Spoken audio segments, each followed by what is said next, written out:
오후 찬양 예배에 나오시고 또한 온라인으로 함께 예배하신 모든 성도들께 또 주님의 이름으로 축복합니다.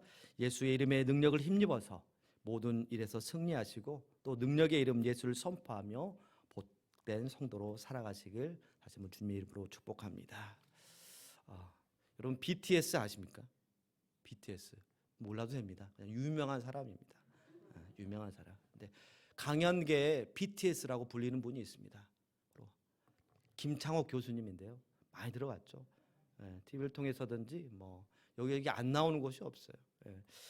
근데 이 소통 전문가 김창옥 교수님은 자신의 부모님께 있었던 그 일들을 또 예화로 들면서 또 자신이 경험한 것들을 또 이야기하면서 어떻게 소통해야 하는지 그 지혜를 전해주는 강연을 많이 하는데요. 강연을 보고 있으면 어때요? 그냥 그 입담에 웃음이 끊이지 않습니다. 그리고 관객들과 또 묻기도 하고 답하기도 하면서 그렇게 소통하면서 아픔 있는 사람들을 다독여 주기도 하고요. 또 공감할 만한 그 이야기를 해서 눈물을 쏟기도 합니다. 그런데 이렇게 강연을 잘 하시는 김창옥 교수님마저도 강연 요청이 들어오면 꺼리는 대상이 있다라고 합니다. 그들은 다름 아닌 중학생들입니다. 특히 중2. 그들을 외계인이라고 불릴 정도입니다. 그들이 말을 이해할 수도 없고 아무리 말해도 그들이 이해를 못하는 것처럼 대꾸도 없습니다. 제가 중고등부 만나고 했잖아요. 물어보면 쳐다보지도 않습니다. 쳐다보더라도 왜요라는 그런 눈빛만 보낼 뿐입니다. 그만큼 중학생들과 특히 중2와 소통한다라는 게 어렵다라는 것이죠. 강연을 하면서 아무리 웃기는 얘기를 해도 잘 웃지를 않는다고 합니다. 오히려 나이 먹고 애쓴다 애써 이런 반응이라는 거예요. 그리고 질문을 해도 말씀드렸듯이 응답이 없습니다. 시큰둥하고요. 마치 벽에다 대고 이야기하는 것처럼 답답하고 더 너무너무 힘들다고 합니다. 그래서 아무리 많은 강연료를 준다 하더라도 고민 끝에 결정한다라고 하는 얘기를 들은 적이 있습니다. 근데 반면 40, 50대 우리 아줌마 부대들 있잖아요. 그분들은 아주 반응을 잘해서 너무 좋다고 그럽니다. 김창옥 교수님 말 한마디 하면 또 행동 한마디에 엄청 크게 반응해 준다고 하는 거거든요. 그래서 준비해온 것보다 더 풍성하게 강연을 하고 심지어 전에 생각지도 못했던 그런 좋은 생각들, 좋은 아이디어가 떠올라서 더 좋은 강연을 할 수 있었다라고 고백하기도 합니다. 이처럼 반응해주고 또 묻는 것에 대해서 응답해 준다라는 것은 오히려 상대로 하여금 또 말하는 사람으로 하여금 더 잘할 수 있도록 해준다라고 우리는 생각할 수가 있는 것이죠. 우리가 신앙생활을 할 때도 하나님께서 우리가 잘 할 수 있도록 하나님을 잘 믿을 수 있도록 응답해 주시는 것을 우리는 경험하게 되는데요. 3주 전 11월 6일 오후 찬양 예배 때 제가 설교했습니다.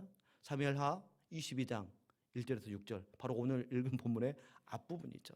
그 본문을 가지고 다윗의 하나님이라는 제목으로 함께 말씀을 나누면서 다윗의 하나님뿐만 아니라 그 누군가의 하나님만이 아니라 바로 나의 하나님으로서 분명히 역사하시기 때문에 그런 경험을 할 수 있도록 함께 기도하고 하나님만 바라봐야 된다라고 말씀을 나눴습니다. 오늘은 다윗의 하나님 두 번째 시간으로 응답하시는 하나님이라는 제목으로 함께 말씀을 나누겠습니다.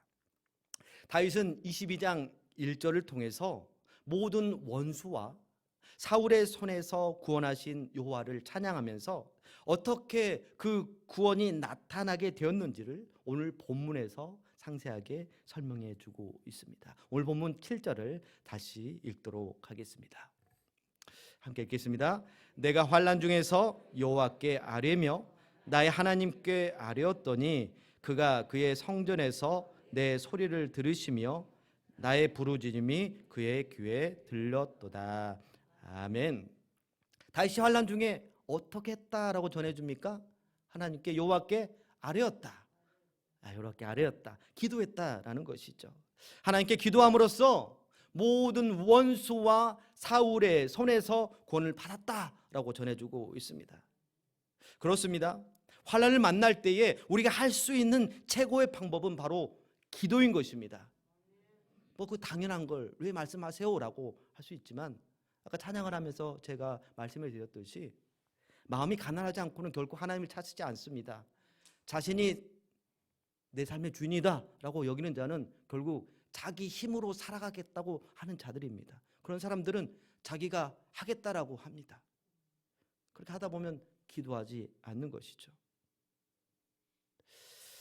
무엇보다도 오전 예배를 통해서 담임 목사님께서 말씀해 주셨듯이 예수 그리스도의 이름의 능력을 힘입어 우리가 기도할 때 하나님께서 반드시 응답해 주신다라는 것입니다. 하나님께 기도하는 것은 김창옥 교수님이 이야기하는 것처럼 중학생들의 무반응과 다른 것입니다. 벽에 대고 이야기하는 것과 다르다라는 것이죠.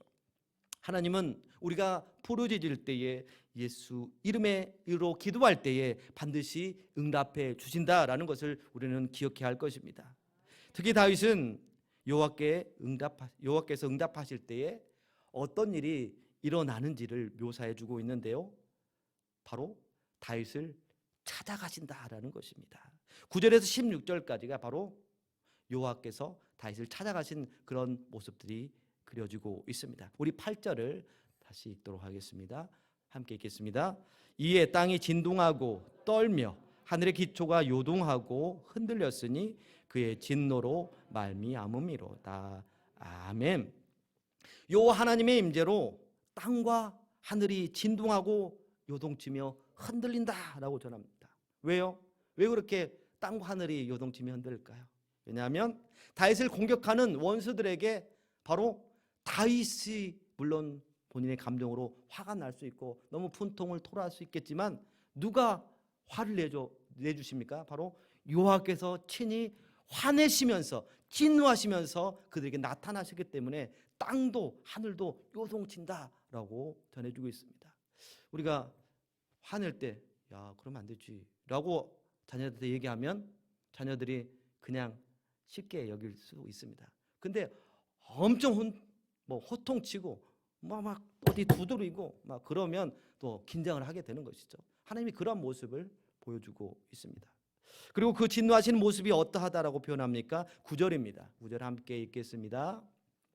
그의 코에서 연기가 오르고 입에서 불이 나와 사르며 그 불에 숯이 피었도다. 아멘. 사실 하나님은 우리의 눈에 보이지 않으시는 분이십니다. 어떠한 모형도 있지 않으십니다. 하지만 9절의 모습을 볼 때, 그 표현을 볼 때 마치 뭐 같아요? 우리 인간의 모습과 비슷하다라고 할 수가 있습니다. 이렇게 하나님의 모습이 보이지 않지만 우리 인간의 모습도 있는 것도 아니시지만 마치 인간의 모습처럼 묘사하는 것, 이걸 신인 동형론이라고 이렇게 신학적으로 얘기를 하는데요. 우리가 화날 때 어떤 그림이 그려진가요? 화날 때 콧바람을 푹푹 불어내죠. 그렇죠? 그런 거, 그걸 표현해내고 있어요. 또 눈에 불이 켜진 거예요. 너무 무섭게 표현하고 있습니다. 이것을 연상하듯이 하나님께서 그렇게 하고 계시다라고 묘사하고 있는 것이죠. 코와 입에서 불과 연기를 내뿜는, 그렇게 다윗의 원수들에게 진노하시는 그런 하나님을 표현해내고 있습니다.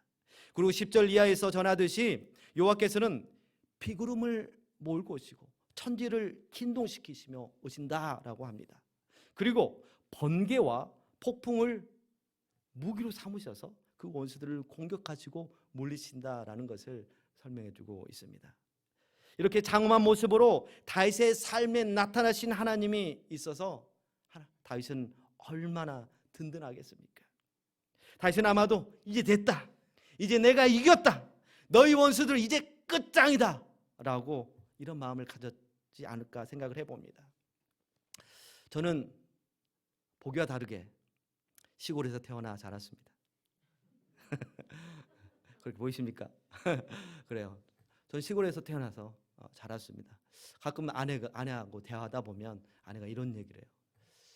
당신은 도대체 몇 년도 사람이냐고, 할아버지도 하는 얘기를 하고 있냐고 할 정도로 아주 뭐 저희 어릴 적 직접 경험을 얘기했을 뿐인데 아내는 그게 이해가 안 됐나 봅니다. 여튼 어린 시절 시골에서 아주 기쁜 시골에서 태어나 자랐고요. 학교를 다녔습니다. 근데 옛날에는 화장실이 집 밖에 있었잖아요. 그죠? 사실 화장실이라고도 안 했어요.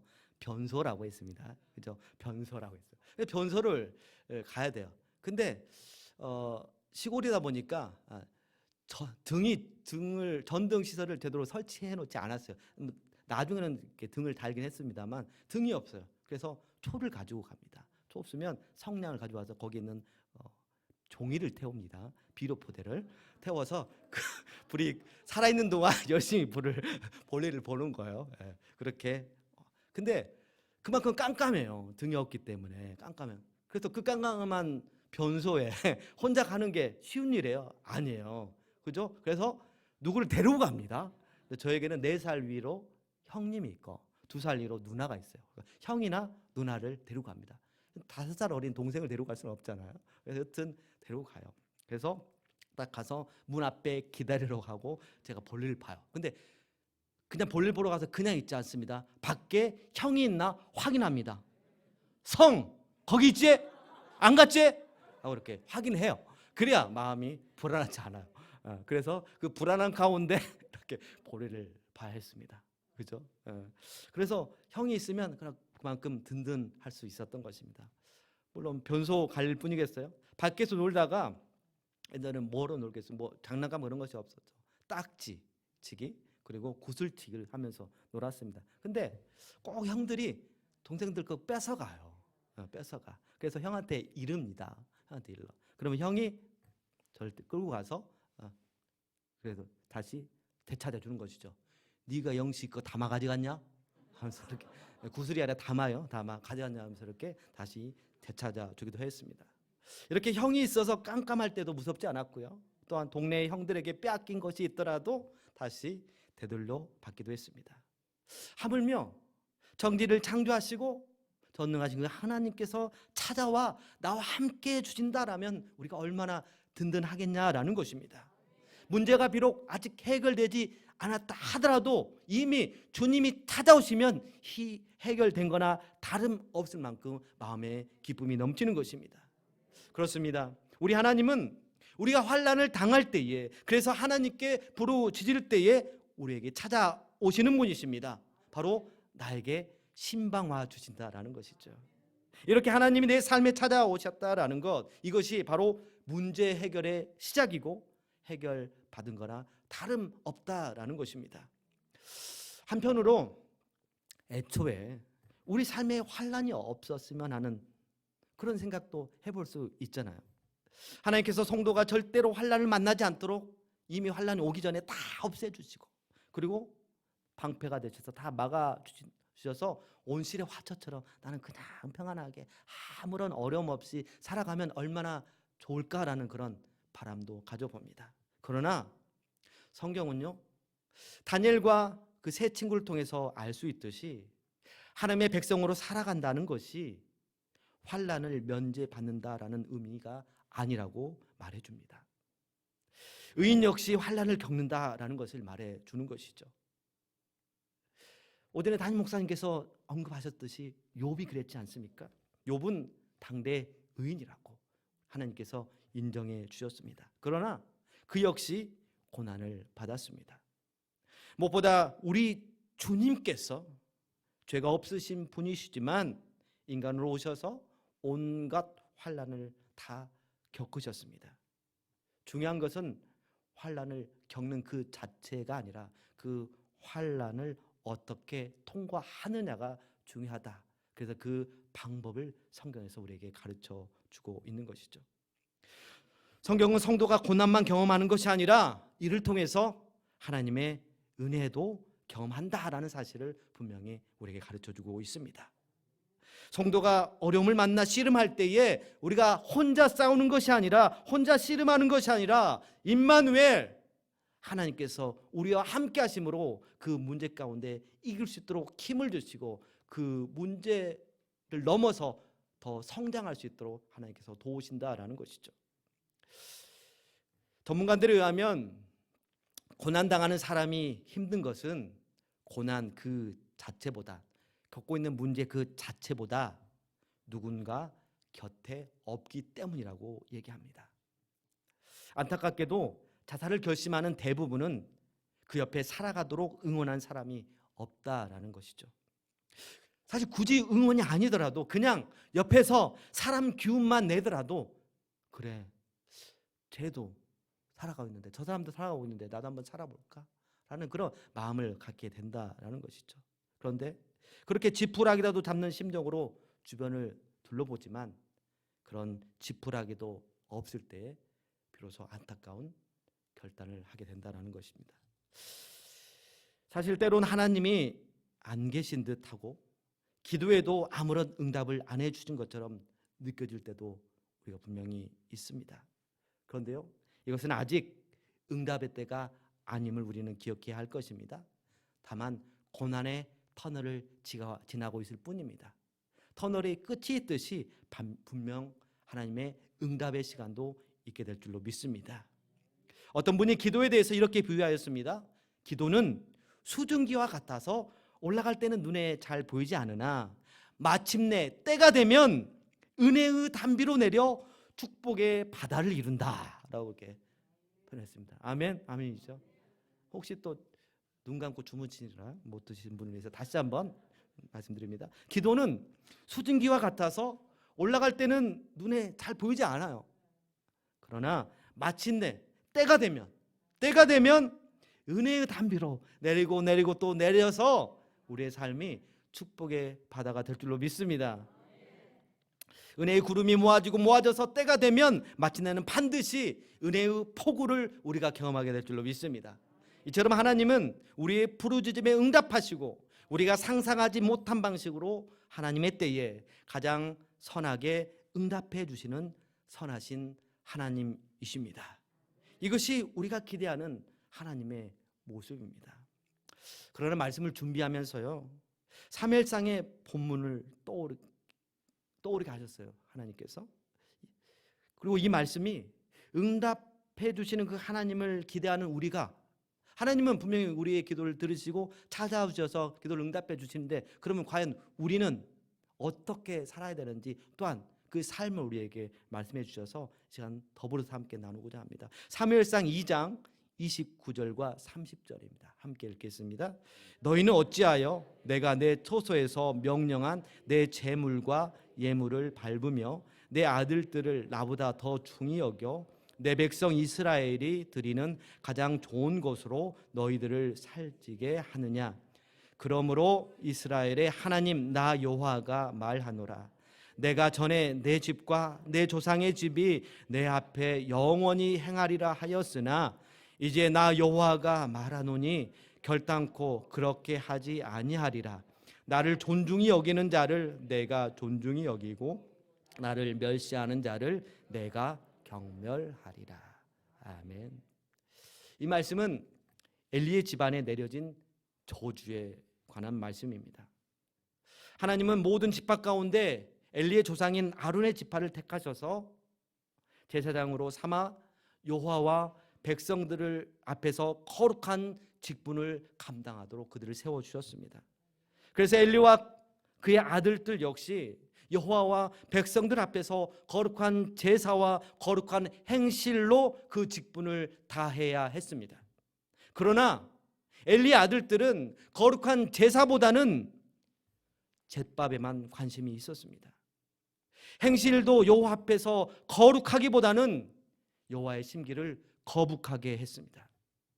심지어 엘리는 아들들의 이러한 잘못을 호통치며 바로 잡아주기보다는 그냥 방치했습니다.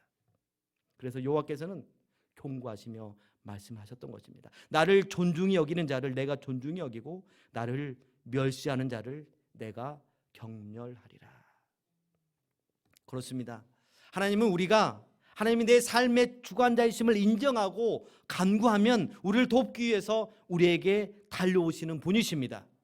그러나 이와 함께 분명히 우리는 기억해야 합니다. 우리가 하나님을 인정하면 하나님도 우리를 인정해 주시지만, 우리가 하나님을 인정하지 않으시면 우리의 삶이 하나님이 없는 것처럼 말씀 밖의 삶을 살아간다라면 하나님이 우리를 인정해 주시지 않는다라고 우리에게 분명히 경고하신다라는 것입니다. 우리가 하나님이 하나님됨을 인정하는 것은 바로 하나님을 예배하는 삶입니다. 이사야 43장 21절은 전합니다. 이 백성은 내가 나를 위하여 지었나니 나를 찬송하게 하려 하심이니라. 아멘. 또한 베드로전서 2장 9절은 전합니다. 너희는 택하신 족속이요 왕 같은 제사장들이요 거룩한 나라요 그의 소유가 된 백성이니 이는 너희를 어두운 데서 불러내어 그의 귀한 빛에 들어가게 하신 이의 아름다운 덕을 선포하게 하려 하심이라. 아멘.